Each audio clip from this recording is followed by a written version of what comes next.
Y'all, let's talk about a real issue real quick, okay?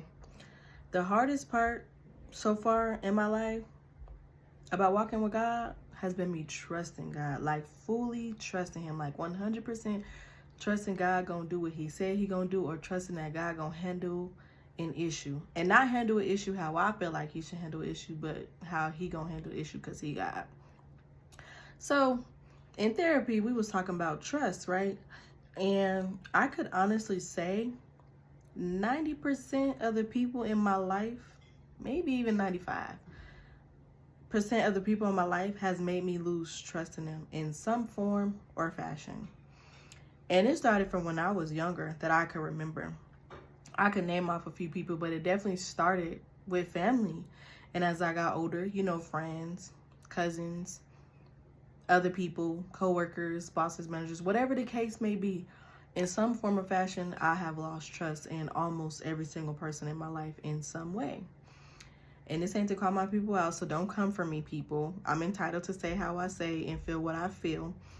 But anyways, whole point of me even bringing that part up is because I had to do a lot of repenting and still have to repent sometime, because I be feeling like God is man, or like God gonna treat me how man treat me.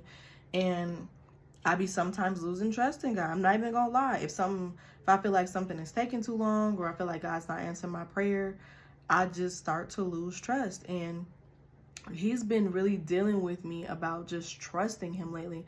And it doesn't matter how many times I quote Psalms or Proverbs 3, 5, and 6, trust in the Lord with all our heart, lean not to our own understanding. I could say that a million times and still not fully trust him, right? And in particular, there's been two areas of my life that I never really trusted God with. I'm like, you can have all that and I'll handle this. And that's been my finances and my romantic relationships. Still working on the finances, no cap.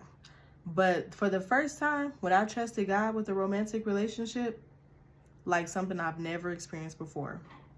Anyways, all that to say, God is not man. If you've lost all your trust in man, if you're still losing trust in man, go back and repent, forgive those people. And if you need to, have a conversation with those people. Let them know how they lost your trust. And let them know it might be hard for you to trust them again. You're entitled to that. But don't treat God like man. Don't lose trust in God. I'm talking to me like I'm talking to y'all. Keep trusting God no matter what.